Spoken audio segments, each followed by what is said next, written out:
often what you will find, that woman or man who has come through such tragedy, they all of a sudden will tell you that was one of the greatest events of their life. Usually it becomes a catalyst or a pivoting point in which it influences a decision of the trajectory of your life. And then you're like, oh, if this hadn't happened, I wouldn't have made this decision. When I'm freed up from condemning, I've taken back the power of my attention and intention, which is a currency. Yeah. I brought it back home. I'm divesting from tribalistic side taking. I've brought that back. I'm giving less energy to the fear-based system. I can sit with that now and render unconditional love. We need to get over our fear of death. I mean, I just have to put it plainly. Death is not ultimate reality. There is no death. Here we are. We are back. We are back. Exciting episodes. Yes. I want to build on those today. I want to talk about our insurance offer. I want to talk about what industries can even compare to our offer. All right, I'm going to ask you some questions about that. Okay. But on that vein, we just talked right before the show. We talked about when you look at something negative a lot. Like recently, I've been looking at the Epstein stuff. Yeah. And I keep seeing his face come up. We were just talking about how you can handle a little bit, but if you consume too much of this stuff, Like the news cycle 24/7. and we said yes, that can then lead to diminishing returns, right? Yeah. Well, here's something that's happened to me, right? So now I've been looking at this really, obscene things. And that has happened where I see Maxwell and I see Epstein, I see all this stuff, right? Negativity, war in the Middle East and all this stuff. So I asked the Lord, we talked about nervous system, what can I do with this? And it's led me to practice forgiveness. Wow. Especially with something that heinous, it's kind of hard to think about. Yeah. Let's double click on that because from last episode, we talked about polarity. So I'm going to say something controversial, as I always do. Okay? Surprise. I'm going to argue, and this is gonna rattle people's cages today. Okay? But hear me out. I'm going to argue that there isn't inherent evil. Wow. That's hard to swallow. It's really hard to swallow. Okay. Especially in light of what we've been talking about. Yeah. I know this is hard to swallow, but allow me. That's what this podcast is about. Well, we always tie this into insurance, and we will do that. But before we do that, let's travel this path. I believe not in absolutism, nor do I subscribe to relativism. Some people listening are going, oh, that's relative. Like truth is relative? Is that what you mean? Some people might say, well, that's moral relativism. That's New Age. That's not what I believe in. That's not what I follow. Yeah. I also don't follow what the majority of religious systems offer is absolutism. I think that is not what Yeshua taught either. Because if he did, he wouldn't afford forgiveness, where he said, forgive them for they do not know what they do. Or even the thief on the cross. He forgave him in that instant. And he said, today you will be with me in paradise. That's right. And he was on the cross next to him. So it's not like he was the best person I on the planet. don't want to be like everybody else. Yeah. I don't want to be mediocre, follow the mass formation of a religious movement. That's not what I'm here for. Yeah. Jesus came with a sword. And he he flipped the tables in the temple. So how do we vibrate on that level, Mm. this is what this conversation is. Because inherently in this world, I call it the virtual reality, we can call it third density. This world was designed and allowed to have contrast. Yeah. It's part of being here. There has to be the flip side of something for there to be appreciation for the other side of it. Right. Like So- a balance. Yes. In an ideal world, it would be balance, right? Like you discipline, for an example, you discipline your child because you love them, right? You don't want them to burn their hand or, commit an act that they will regret. And so some people see discipline like with the gentle parenting. I don't know anything about it. Don't come for me, people. But there are different viewpoints on how to raise children. But if you look at the studies, a child who is disciplined has better outcomes, right? Because they realize that there are guardrails, that there's balance in life. So as you discipline a child and you raise them up in a certain standard, then they realize as they go into the world that they're able to function well and be part of a society and contribute, right? So that's kind of an example of balance. Let's go way deeper. Yeah, let's go deeper. Let's go to Epstein himself. Okay. How could I, you might be saying, how could you forgive? And that's a better example to use today. Right, yeah. Right? I argue that there's free will, and he and his cronies were allowed to do what they do, Right. even to this day. But for us to act like we're God is an error. Because if we sit down with what's going on, instead of jumping to conclusions, instead of jumping to judgment, Right. what we're doing is we're withdrawing. That doesn't mean we're condoning evil. This is the part where people get mixed up. Right. We're withdrawing objectively in an effort to synthesize the positive from that event and the negative of that event. Right. And some people would say, what is positive And we're going to talk about about that? Let me Yeah. tell you.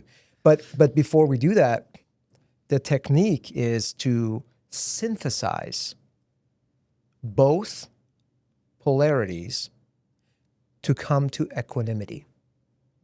So I'm not an absolutist because I don't believe that that's what God is in that sense here.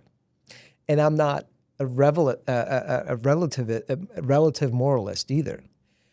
I would say what I subscribe to, the way I see it through my experience today, is integrated equanimity or integrated awareness. Wow. Explain that, please. Well, let's sit down, and say what good can come from the Epstein files, right? For one, exposure. Yeah. Awareness of Awareness. the darkness that's controlling our country. Not just our country, I'm sure. But It's always been there, yeah. but it was shrouded. It was cloaked. It was conspiracy theory, right? It was always hidden. Hidden in the darkness. Now it's exposed Yeah. because I think humanity is waking up. There's more light and love, a higher density of light and love coming to earth Yeah. because certain people have chosen to relinquish their ego. I believe that's brought light into the earth, but not to digress. Yeah. If I sit down with that event, and here's the folly of that, immediately you can't see the positive. But if you ask a mother who lost their child in a drowning accident, they're not immediately going to tell you anything positive about that. No, it's heartbreaking. But if you talk to that woman 20, 30 years from now, Yeah. right? Often what you will find, that woman or man who has come through such tragedy Yeah. they all of a sudden will tell you that that was one of the greatest events of their life. Usually it becomes a catalyst or a pivoting point in which it influences a decision of the trajectory of your life. And then you're like, oh, if this hadn't happened, I wouldn't have made this decision. Okay, freeze that for a second. How can we then, knowing what you just said, come in and start judging that event? There's an error there. This is what Jesus meant. They were ignorant to something. And if we find, instead of justification, meaning, then we can change the world. And then we can live out what Christ lived out. Why did so-and-so, what led them to be that way? And here's the other thing. I'm going to go much deeper now. Whatever he or she did that's heinous, we are capable of doing the same thing, aren't we? Yeah. Aren't we? Unfortunately, yeah. If you were put in the situation of upbringing that so-and-so was, whatever culture they were in, whatever practices they did, whatever happened, you would be ignorant. And you would choose those decisions and you would rationalize those decisions. Based on your limited perspective. Yeah. So if we're on the outside looking in and we're condemning that, that hate is juicy battery juice for the system of fear. Yeah. Because it's going, yes, I love We it. got them to vibrate at the same frequency. Right. You see that, ladies and gentlemen? As opposed to vibrating with love. This is it. This is a really good, good granular expression of this. We mean well, but our tribalistic instincts, we want to condemn that person because some of that exists in ourselves. Yeah. We've made big mistakes in our life, and you know it. If you sit down and be honest with yourself, how much have you made mistakes in life? Yeah. Right? And so I argue that we and Epstein and everybody on earth, we're not separate. We're having a human experience. It is up to us who have worked on healing, who have developed forgiveness, practiced forgiveness. We have the moral responsibility now to go beyond religious theology and interpretations of man, of mankind. We have to go to a direct experience of what Christ and the other masters taught and find within ourselves the ability to leverage beyond good and bad. There is an immutable truth that we can link into and conductively bring to earth. That's what this discussion is all about. Yes, this discussion is going to challenge you. It's going to challenge your belief systems. That's what we want to do. We should be, as disciples, going beyond our belief systems. We should aim at direct experience. Truth. Truth. Truth always stands. It's immutable. It's immutable. So beyond religion, beyond ideology, beyond perspective, beyond all things, truth always stands. Always. When I'm freed up from condemning, I've taken back the power of my attention and intention, which is a currency. Yeah. I brought it back home. I'm divesting from tribalistic side taking. I brought that back. I'm giving less energy to the fear-based system. I can sit with that now and render unconditional love. Wow. And so when his face comes up in my mental space, because I've been watching a lot of content, I used to think, I gotta run away from that. That was the last piece of the conversation. But I'm gonna I'm going to put a reverse Uno card. Uno reverse. No, even that has utility if your intent is right. I get to offer something that I 3 years ago couldn't even conceive of doing. I was the one who would rail against, and even last week, I did this. I was like, these fake gurus, even they deserve forgiveness and unconditional love. Yeah. Because when you talked about truth, when you get to truth, you've gone beyond algebra. There's higher maths, you see? In this metaphor of higher maths, eventually everything leads to unity. Right. Everything leads to unity, right?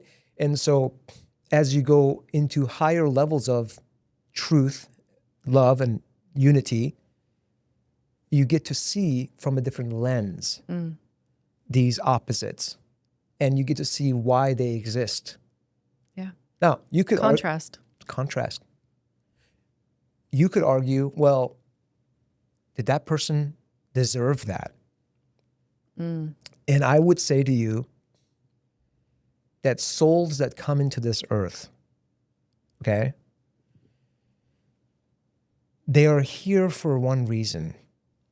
They're here to feel and experience things in this dimension, this third dimension reality, that they could otherwise not. True. And this is why I think when you look at, now you might say, Cash, where are you coming up with this stuff, right?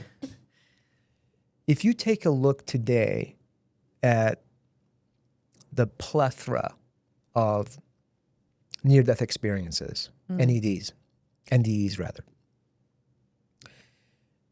you can take, now with the advent of YouTube, a decade ago or whatever, as it become popular, a lot of these people are now outspoken about their experience. Now, if you take all of this content now and you aggregate it into AI, there's like a silver lining with all of them. Yeah. Which, regardless of background, belief system, 100%. anything. Yeah. And what you'll see is that there's a common thread. And you can't argue that, oh, this is just, hallucinations. And it's been disproven, it's been debunked times over. If you do your objective research, you can see what happens when we leave our body. In fact, there's no pain when you die. That's one of them. We think from the perspective of human flesh that we fear death, It turns out death is the corridor of life and continuity of knowing, consciousness. Things just kind of slow down. I haven't had a NDE, but I have almost died a few times. And I remember one time I was a child and I was suffocating on a quarter, and I was being driven to the hospital, and you don't really have a whole lot of thoughts. I was a child, so it's also put that into perspective a little bit, but you don't have a lot of thoughts. I had 80% of my airway was blocked, and I was driving maybe 10 minutes to a hospital, slowly suffocating, but I wasn't really thinking of much. My world was just slowing down. And even when I went into surgery and all the things, it just was kind of this etheric, floating sensation of like, I'm here, but I'm not here sort of thing. And so I guess maybe that's why I don't really fear death, is because I've had a lot of close calls, but also I feel like you just kind of go into the next life. Absolutely. And you could, I always say we're preparing for the great celebration of death. Again, this is going to come off crazy, but hear me out. We're preparing for that. That's why a lot of people who are less in touch with spirit and self-development, self-realization, when they pass, and they have a near-death experience, they're confused. Right. So, because some people don't believe there's anything beyond. Right. Yeah. They're confused. It could go on for weeks, it seems like. Whereas the person who has a near-death experience, who is more self-realized, they've gone through healing and trauma and all these things, they instantly have this breakthrough experience, right? I mean, and, it's often a guide. It could be a deity that comes. There's obviously this incredible, blissful, loving feeling. This is one of the other elements that's popular. There's the little light that's coming at them quickly. One other fact is nobody wants to go back. Nobody wants to go. That's one of the silver linings. Nobody wants to go back into that body because they experience who they truly are, right? They always say that they feel like they're home. Yes. So the reason I bring that up is because, again, I don't want to be insensitive, but death, we need to get over our fear of death. I mean, I just have to put it plainly. Death is not ultimate reality. There is no death. Yes, from the perspective of our third density world, it's tragic, and I get that. I'm a human. I understand. But there is a more revealing reality, which shows, one of them is the NDE stories. What's the other one? The other one would be literature. People have written about near-death experiences. They've written about soul contracts where, there's transmigration, where souls get to come back. There's been a lot of literature on that also corroborates with the NDE stories. Yeah. The other one would be quantum mechanics itself. Yeah. Super fascinating. Right? You can argue that, well, that kind of corroborates too. Yeah. And then the fourth element would be direct experience. I telepathically look forward to all that is in my life. Me coming here, I'm stoked to be here. I love life. I'm also stoked about my transition. Stoked about that. Am I high? Yeah, I am high. I'm high on life because of the nervous system shift that I was able to accomplish through esoteric practice. Now, so where am I going with that? Well, it's when we get to see things from this lens of the lack of fear of death, we can sit down with events that take place in life. Find the meaning behind what drove this person to commit that event. What drove this person to commit that event. We are objective now. Now we can find solutions. Right. You see? Yeah. This is what the enemy doesn't want us to do. Well, and you see the pattern throughout history when there's tragic things that happen, evil, whatever you want to call it, tragic things. Humankind, we come together.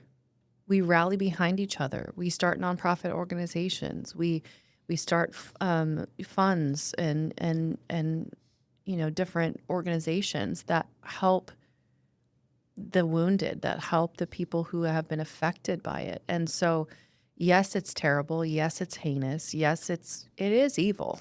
We're not saying it's not. It is, for lack of a better description, but humans tend to unite when things that terrible happen. Look at World War I. Yeah. World War II. Yeah. How much, this is another example, right? How much innovation, creativity, unity was developed by virtue of the event of war. Yeah. The golden age of America was right after World War II, the 1950s. It's a folly for us to come and play God, is what I'm saying. It is. There is a higher level of approach, is what we're talking about. And if we venture to take that approach, we would be aligning ourselves with the teachings of Christ way more than otherwise. My goal is to make the master proud of who I am already. It's just I forgot who I am. We all have forgotten who we are. Yeah.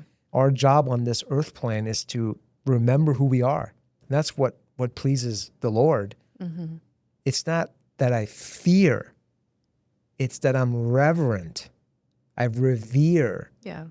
Because Christ was bomb.com, right? He was the very, very best, the epitome of this guru-ness, this awakened state. Yeah. You can do the same, but you have to challenge yourself, use critical thinking, think for yourself, transcend belief systems. And here's something for you to chew on. Yeah. The synthesis of opposites bring us to equanimity. It's called integrated awareness. That's what I call it, integrated awareness. What is equanimity? I don't know if I've ever heard the definition of that. When you sit down and you deal with meaning and you find that there's positive that comes from negative, right? You're now synthesizing those. Exactly what we just talked about. Yeah. That's what equanimity is. Well, and what's interesting, when you just said that, it clicked in my head. In mathematics, a negative plus a negative is a positive. So it even proves itself in math. Yeah, it's in quantum entanglement. Yes, it's in the fabric of, now the East calls it yin and yang. You've heard this before. Yeah. So it's baked into the existence of being on Earth. So we don't need to demonize this. It's part of being in third density. It's why we come here. We don't come here to, in other words, this suffering has a purpose. We suffer enough to then discover or uncover something of unity, that we are united with that one infinite source. Right. And so no longer now are we suffering because of separation. We suffer because we think we're separate. We think he's separate, she's separate. Well, and hatred only creates separation, and it only creates more fear. So if you want our society, our globe, our people to ascend, to become great, to become united, you have to operate from a different level. Right. That's just the way it works. Hatred confirms separation. Yes.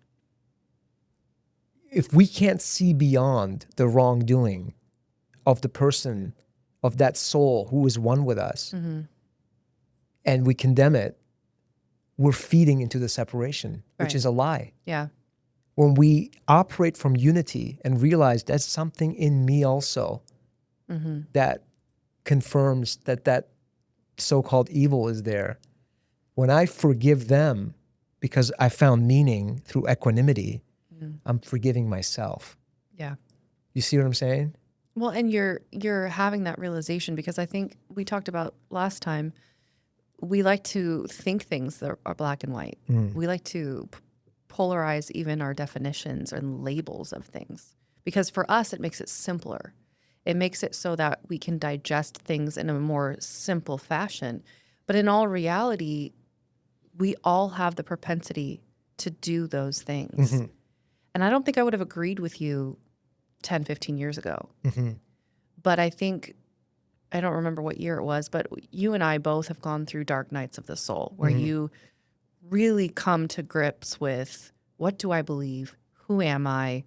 You know, depression, anxiety, all the things. And when I was going through that, I came to a precipice of decision where I wanted revenge so badly because I was so hurt.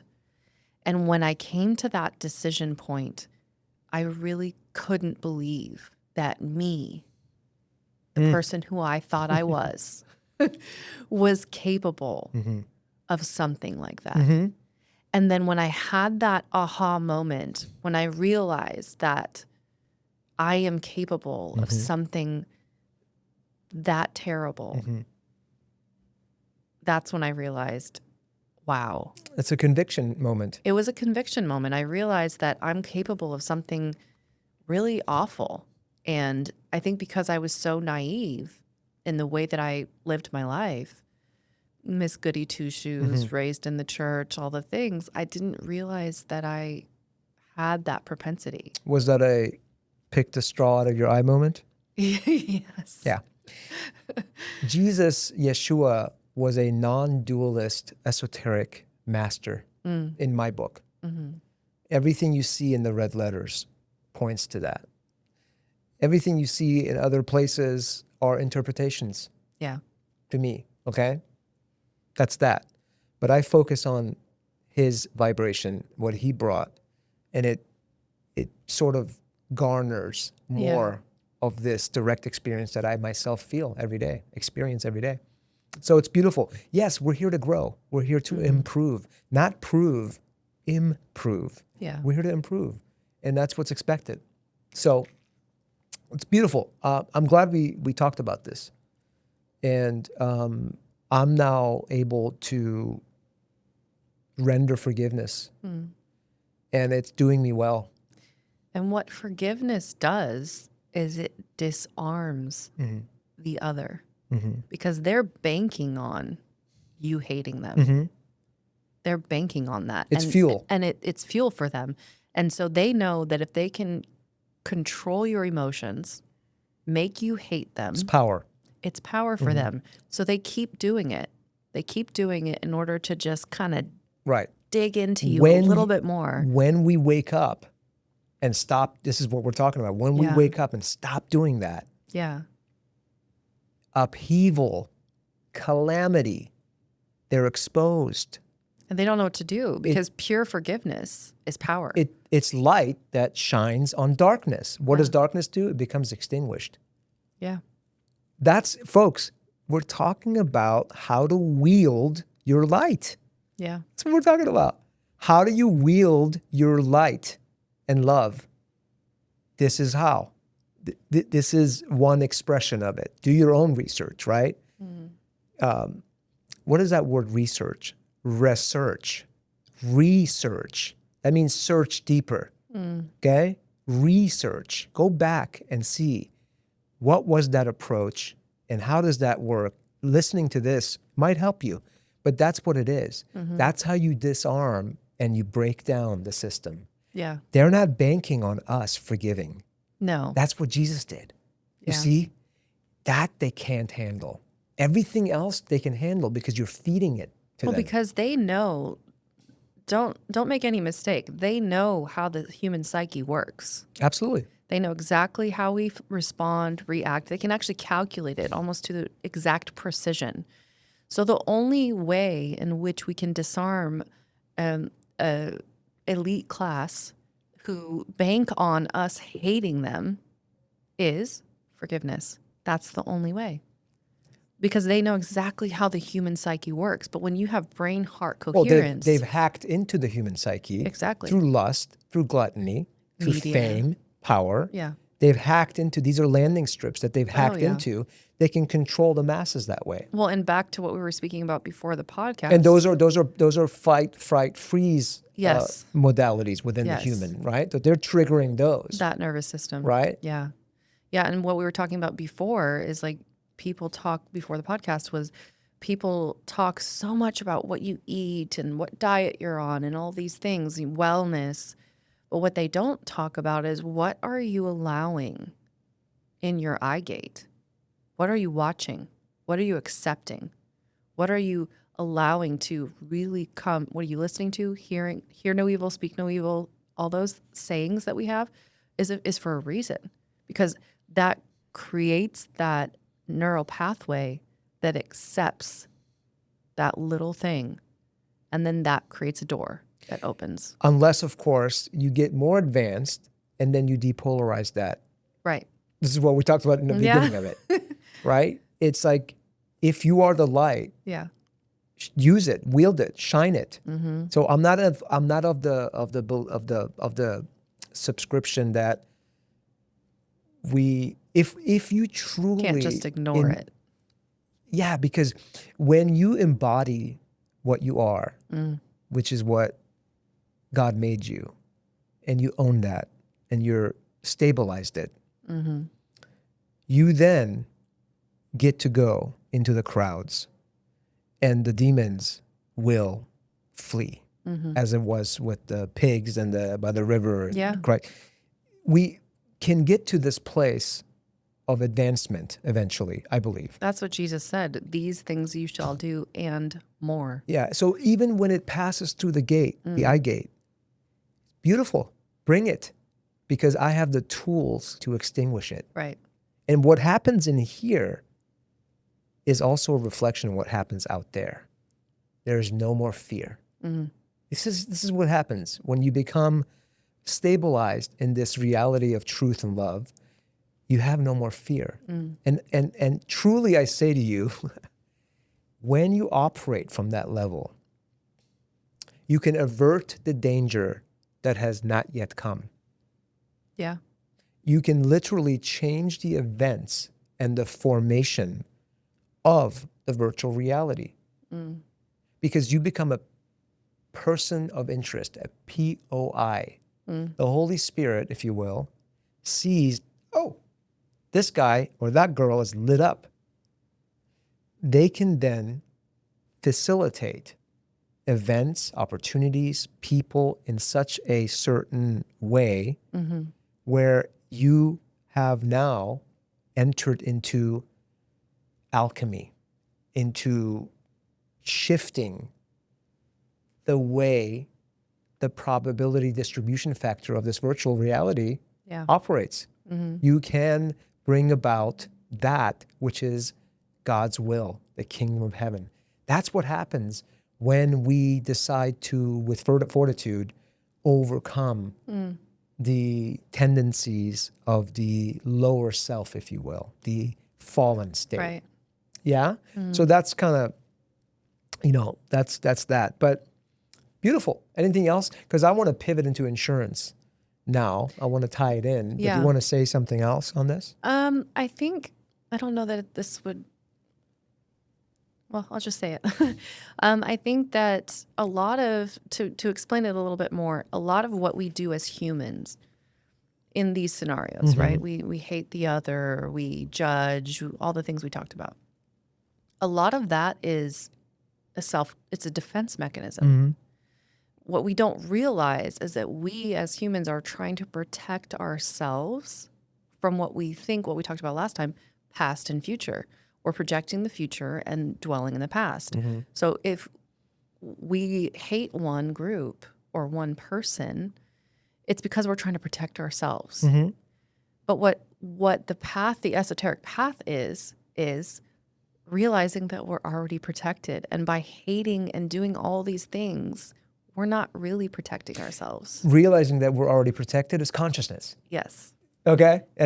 But if we realize that our human nature is to psychologically to protect ourselves, we're not going to beat ourselves up as much because we realize that that's how human nature is.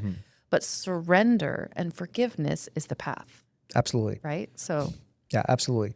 Surrendering to the fallen state self, the ego mind, which is programmed, which is indoctrinated, which has a different lens. Surrendering to the divine weakens that. yes. The cloak comes off. Fear exits. Perfect love casts away more fear, more gradations of light and love, more acute awareness, more freedom. Free in this domain, freedom. More freedom, more forgiveness. More forgiveness, more peace, more love. That's dangerous Yeah. to the system.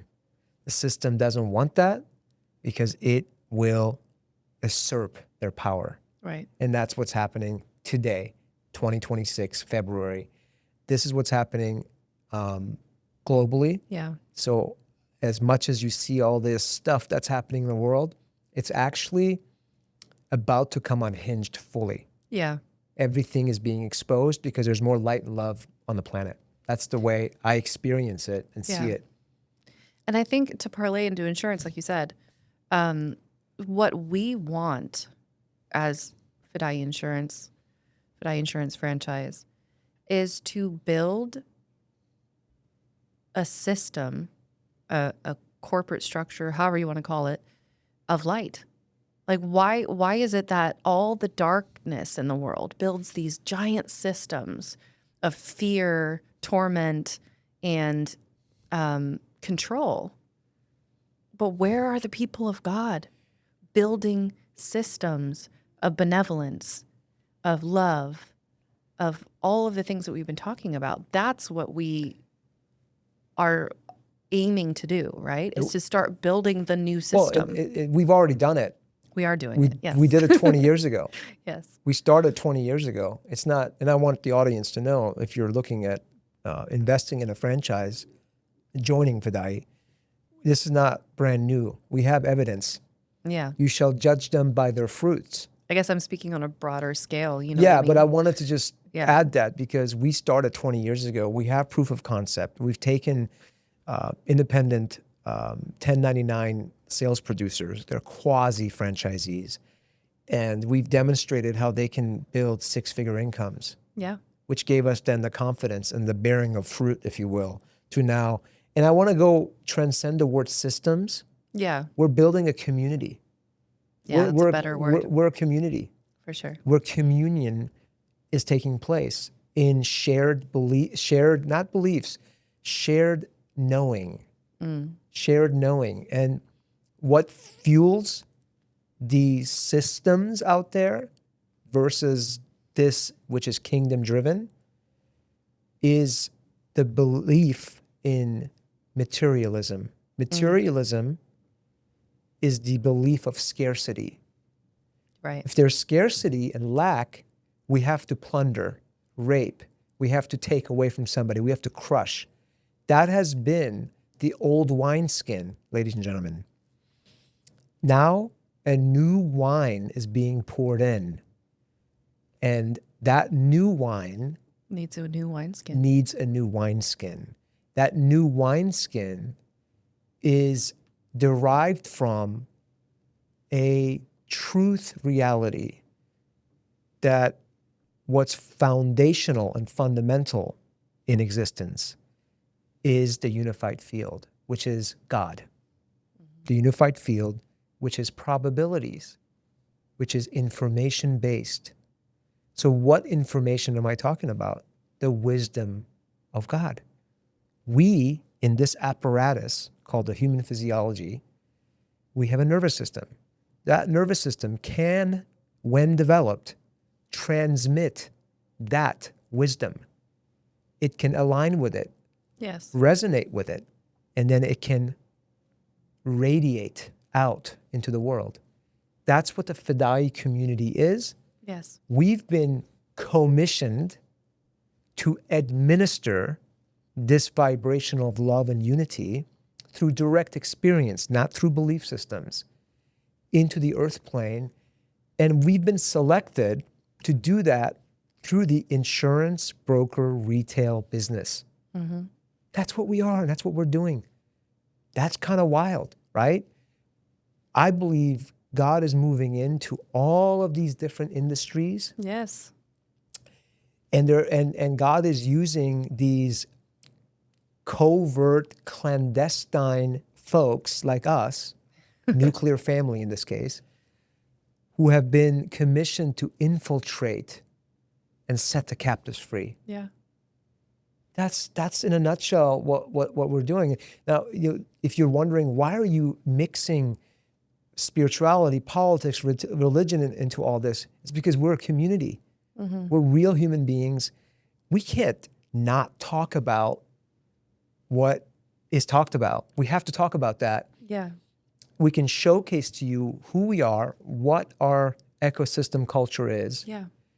and understand that when we talk about the franchise investment offer, it's not for everybody. We award those to folks who have the same sort of resonance. Same vision. Yeah. Right? Because otherwise it wouldn't work. Well, we're definitely win-win. We've always been that way. And we respect and honor everyone's belief system because ultimately that's who Christ was. He respected and honored. And I think that that's what's beautiful about it.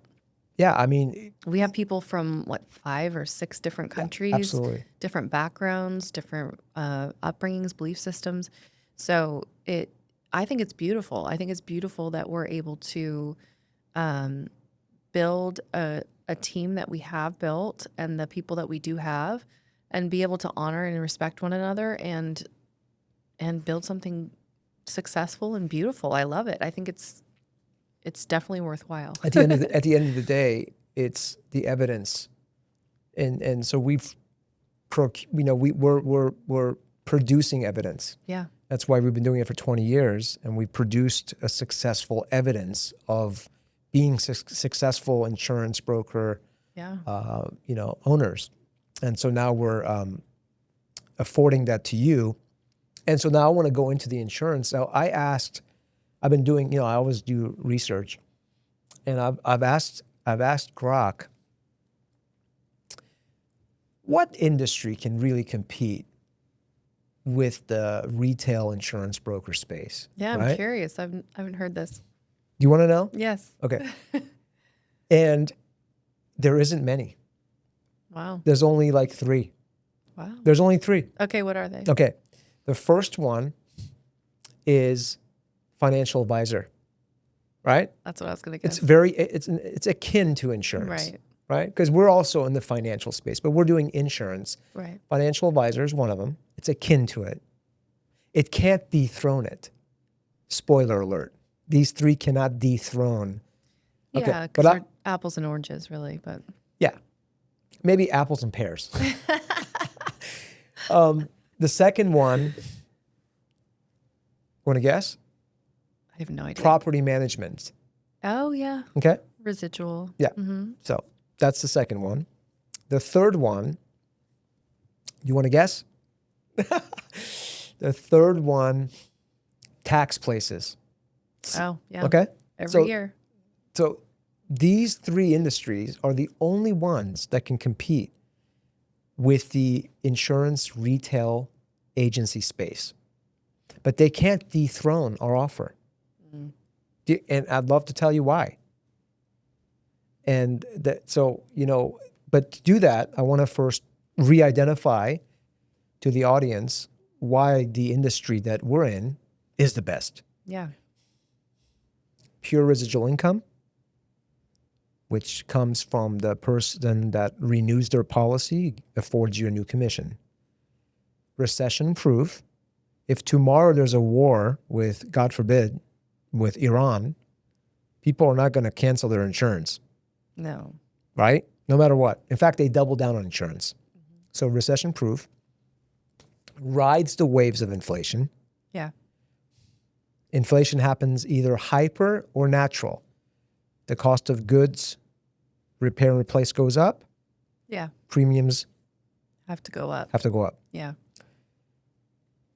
4, it is flexible. You don't need brick and mortar. Does that save you on overhead?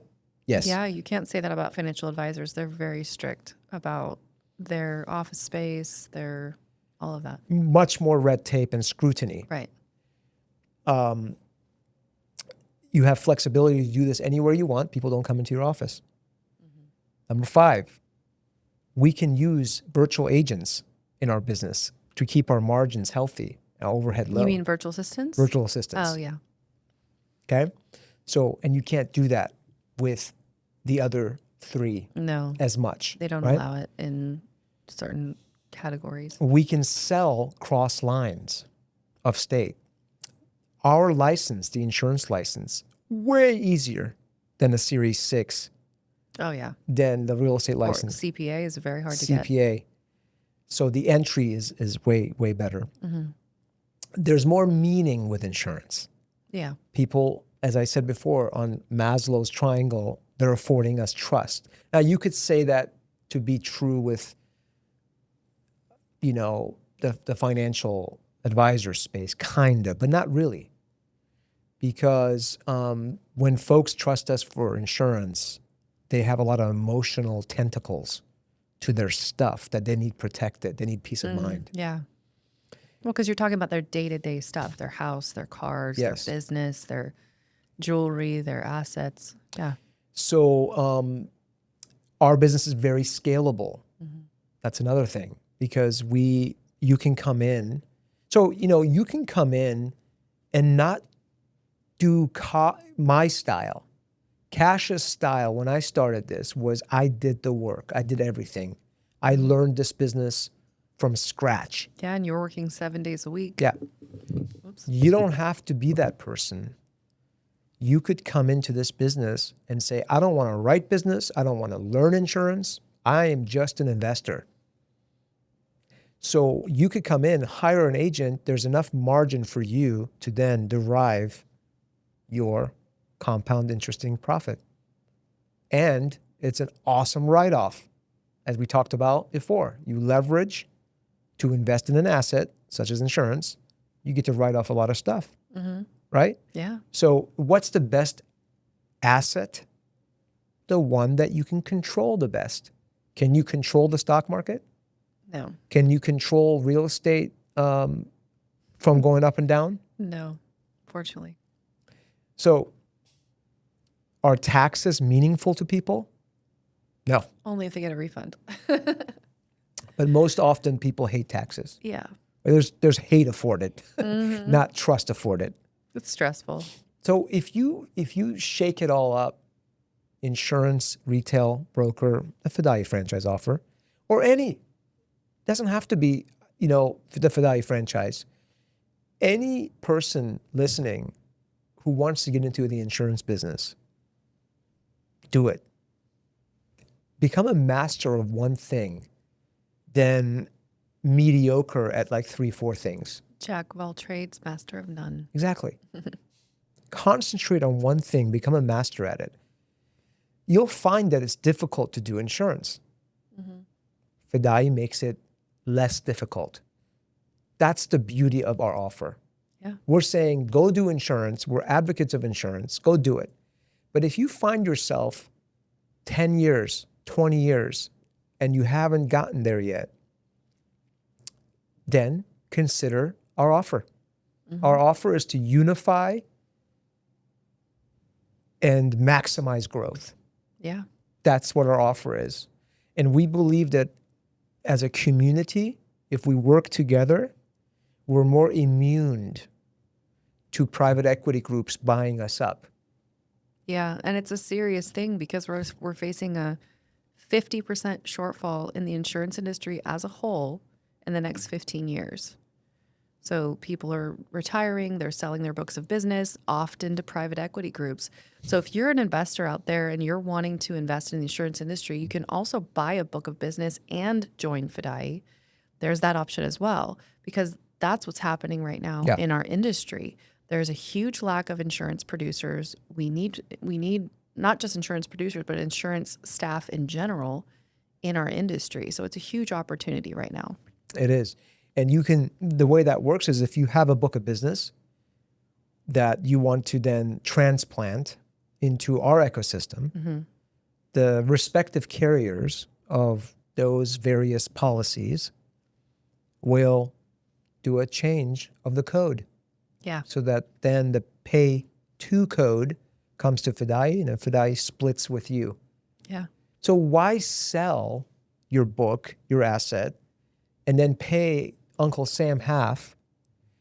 And then what are you going to do with that money? Are you going to go work again? Or are you going to invest it? Well, if you're investing it, you just left a better investment. What are you going to do with it? Yeah. You're going to put it in the stock market? Okay.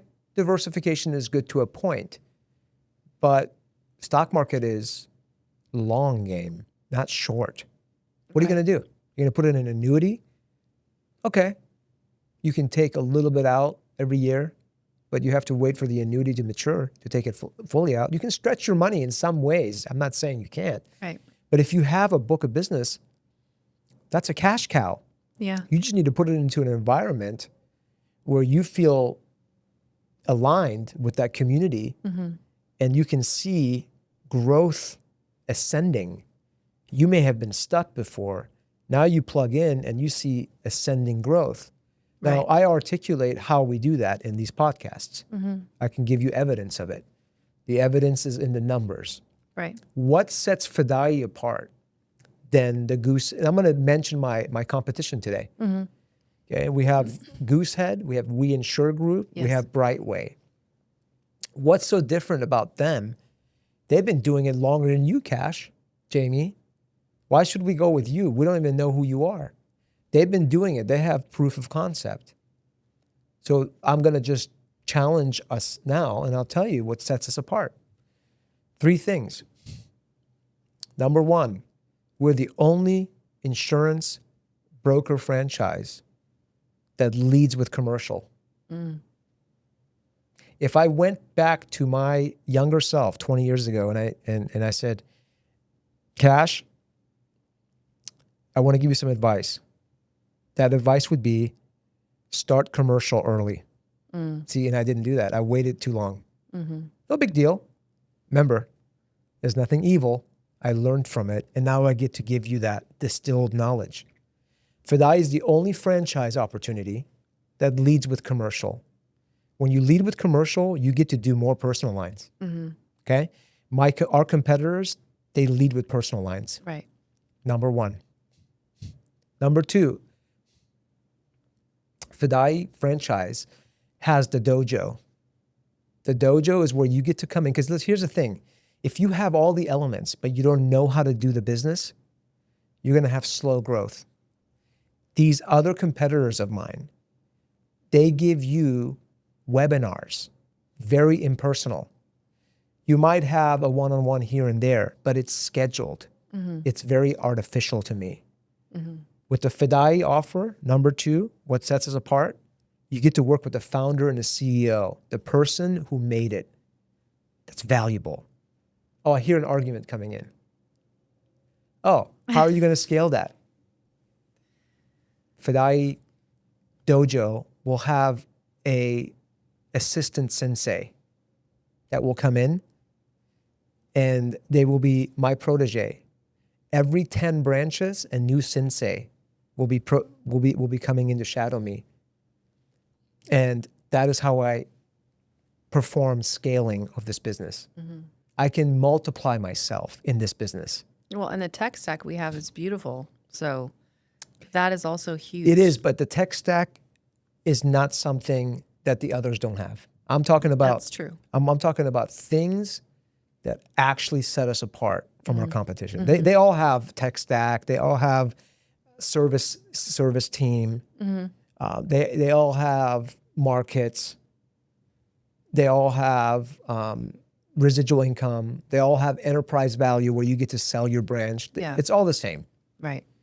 But those 2 things is what sets us apart. Number 3, what sets us apart, we can prove that by virtue of true experience,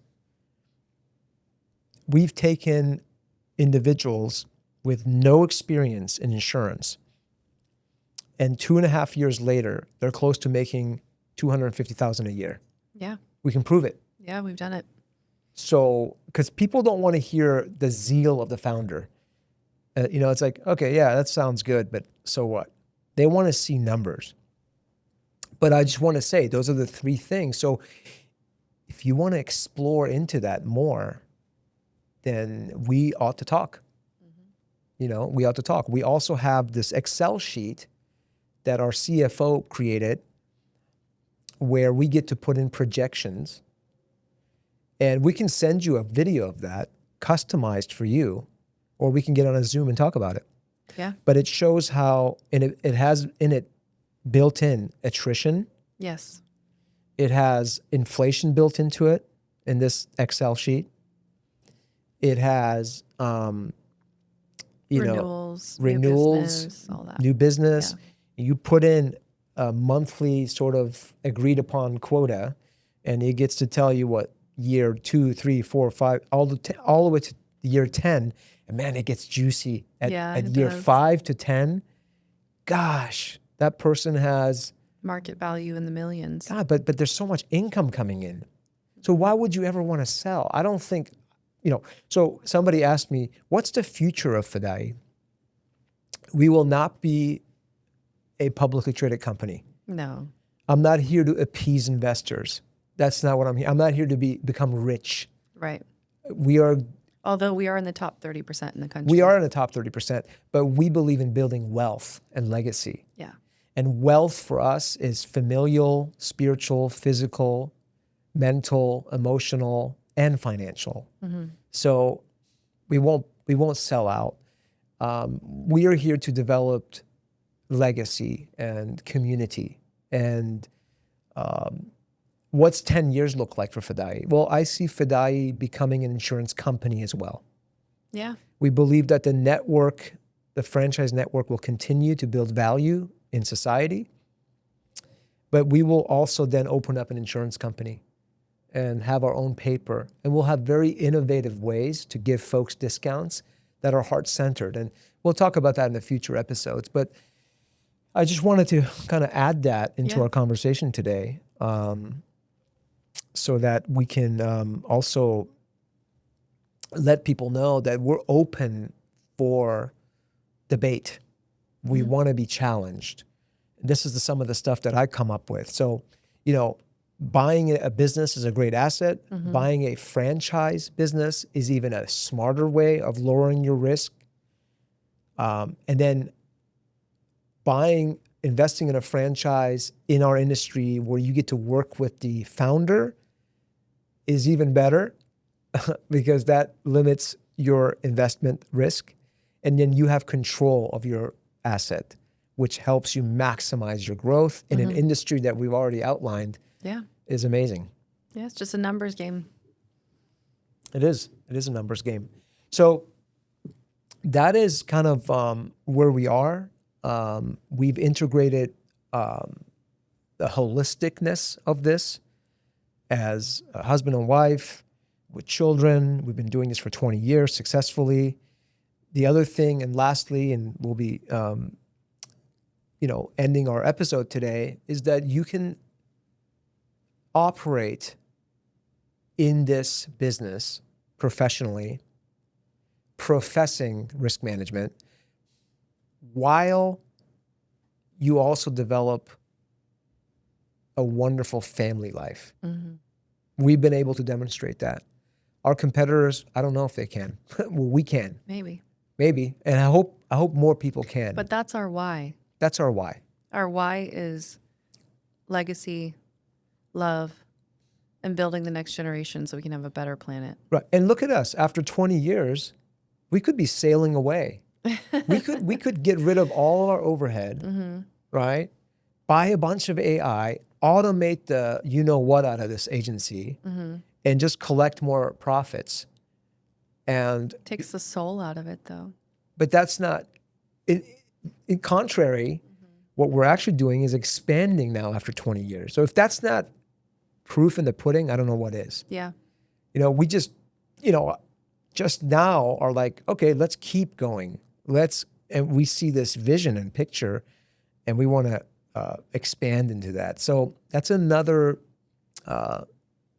telltale proof situation that this is a sustainable, holistic endeavor. We recommend you get with us, talk to us about it. And that's all. Appreciate this time. Yeah. Good conversation. And we'll see you on the next episode. Till next time.